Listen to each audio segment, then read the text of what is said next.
It's okay. You can just play softball with your friends and you're still going to get some great satisfaction out of it. Mike D. Nice, Mike. Mike D. Oh, right in the Packers.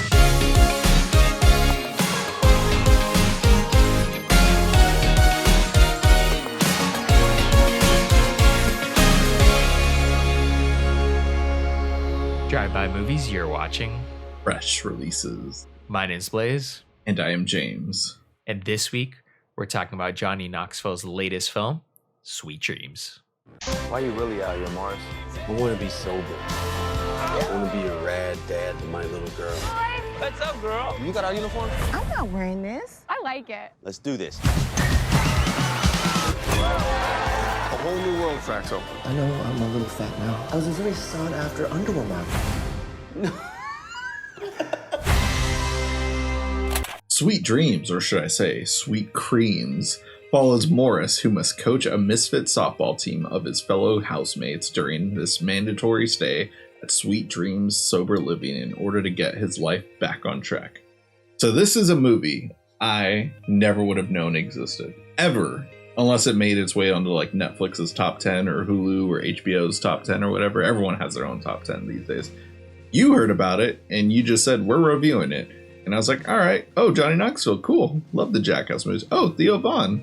Love that dude. Seen him live. I think we've seen him only once. Bobby Lee. Seen him twice. Oh, that's awesome. Is that Jay Moore? What a weird movie this was. And what a fun surprise this movie was. There's a lot of problems with it overall, I guess you could say.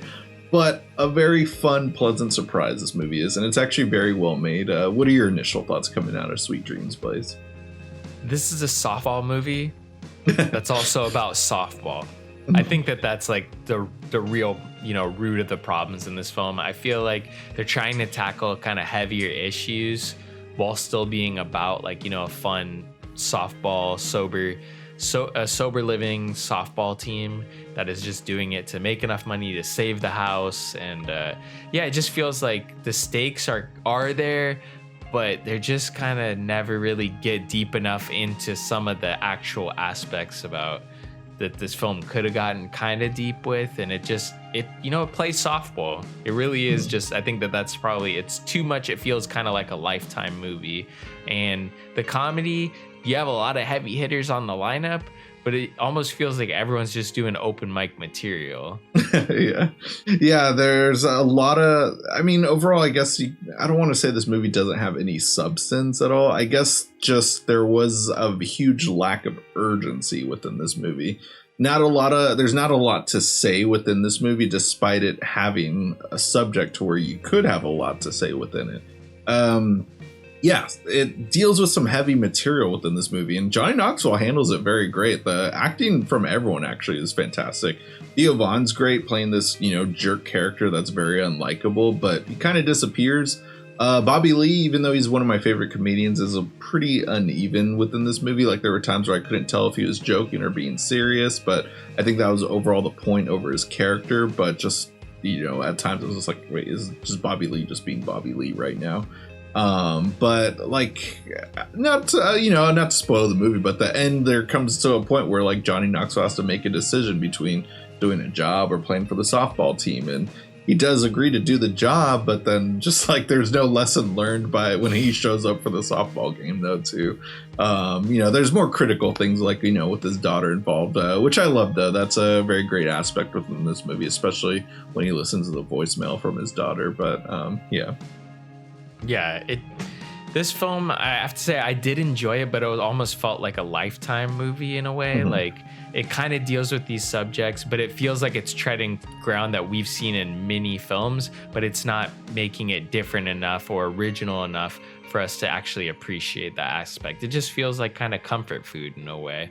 It's just, like instead of going to, the most popular new burger spot in town that's going to change the game when it comes to burgers. I don't know, in LA, what is that? Burgers never say die, or it's one of the places. Yeah. This is like going to McDonald's instead. It's still going to fill you up, but are you going to feel like you got satisfied, Which I was satisfied. Don't get me wrong with this movie, and I think you were too. Well, that sounds a little harsh. I was satisfied in a way, just because it was cool to see these guys that we don't see. Like, when's the last time, or when have you ever seen Shakewell appear in anything that's not a music video? Oh my gosh, so that really caught me off guard. And he actually is giving it his all. Like, I guarantee he was the guy who showed up every day on set, was very professional, very kind. Let me know in the comments, though, if I don't know what I'm talking about. If you're a PA on this movie, he's like, no, Shakewell was the worst. But yeah, I love his music videos. Yeah, that was a good surprise to see him within this movie, despite him not being one of the main characters or central characters.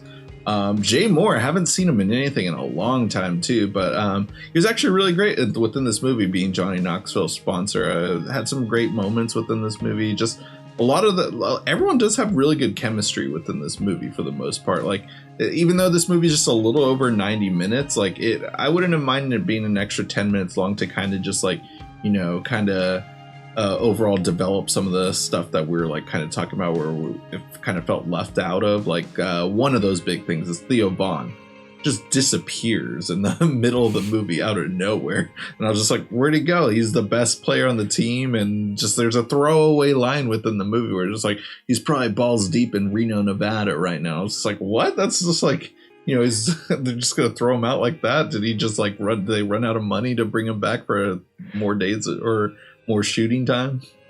I feel like the production of this film, it felt troubled even watching it. It felt like people maybe showed up for this scene. Like, it's too much of an ensemble cast for people to just disappear, like, in moments. And Theo Vaughn definitely disappears. I think even in that last softball game, I felt like there were a couple other players that entirely just weren't there, and it wasn't explained why they're there or why they're not. Yeah, it does feel like the production was troubled. I know that this film was a COVID movie, I think, or maybe it might have even been it might have honestly been before, dude.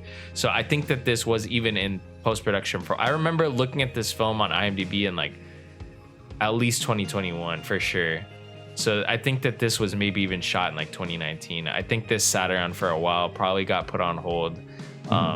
And then just, somebody trying to fix it in the editing room. I did enjoy it because it was fun to see these guys together, but this does feel like one of those films where it has a good cast and you seem like they probably had a blast on set, like everyone had fun, but when it comes to the actual, like, what was captured in the film, like, it doesn't really reflect how much fun they actually had on set. Like, right. Sometimes there are some bad movies where everyone on the crew and the cast, like, they had the best time making the movie. And most of the time it's those movies where everyone in the cast and crew has actually gone through hell and back. And that's the film that people remember, but they don't even they have like PTSD from working on it. So this is it feels like the opposite of that, kind of, in a way. Right, yeah, I can definitely see where you're coming from with that. Because, yeah, I can see this just overall just being a pretty easygoing movie. And, it's an easygoing watch, too, just because a lot of us, watch movies like The Sandlot, baseball, softball style movie. So that's what brings me to thinking about it. Just like, all of us as kids grew up watching that movie, and, you want those same lifelong friends that you've had since your childhood grow up to be a famous Dodger player and the, radio broadcaster, like in that movie. But then there's movies like this that kind of just let you know it's okay. You can just play softball with your friends and you're still going to get some great satisfaction out of it too.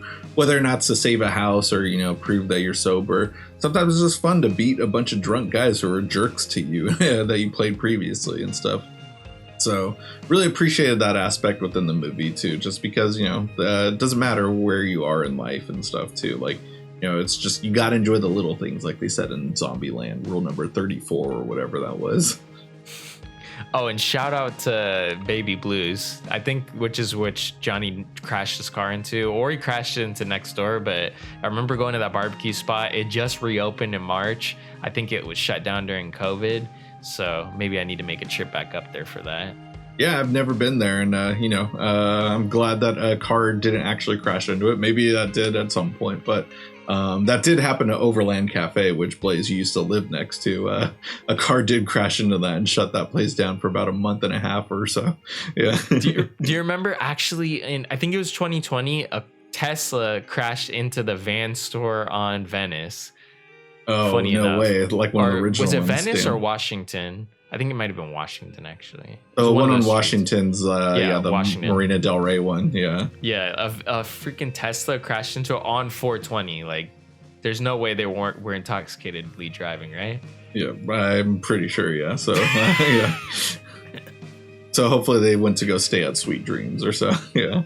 Exactly. Enjoying the Sweet Creams, which is the name of the softball team in this film. Yeah. This made me kind of want to play softball just because it seemed like a good hang. But I felt like, I don't know, for some reason, softball always, I never have played it before because I think the pitching seems kind of weird. But also, it just feels like that ball's going to hurt. Like, it's a hard ball. They should call it hard ball.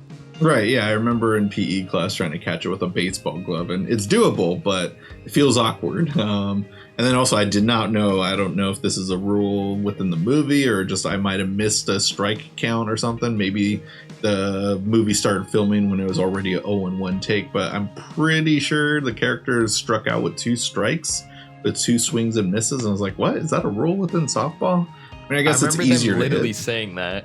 I remember them literally saying that. The ump says, that's 2 strikes, you're out. Like, that's an actual line. And even I was like, wait, what?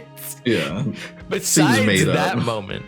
Yeah, besides that moment, I felt like the softball was actually fairly coherent Yeah. in this film. Just got to tell the team, the Busbies, though, you guys need to hire a new first baseman because he's the reason why y'all lost. Like, there wasn't, like, most of these movies or most of the hits within the movie weren't actual singles. They're all just grounders to the pitcher or to the third baseman and shortstop, and they make the throw to the first baseman and just can't catch it. So everyone was safe. So y'all have him to blame. Yeah. He has a third baseman like vibe to him. I don't know why he was on first. Like, they had enough able-bodied people to sit on first. Yeah, it could have been the designated hitter, if anything, honestly. But we do know, though, that they were down a player earlier on. So maybe that's the player that they were missing earlier on in the beginning of the movie. But yeah, it's a fun movie. You know, are we kind of glazing this movie too much? Let us know in the comments below. It's a great way to help support the show. Also, be sure to check it out in our Amazon affiliate link in our description box below. And if you guys haven't already, go ahead and smash that like button, hit the subscribe button, and click that notification bell to get all of our latest updates. And speaking of updates, be sure to catch all our social media links down below. We got Instagram, Twitter, TikTok, and our own personal letterbox accounts. That'll conclude this week's episode. Tune in next week for a brand new video.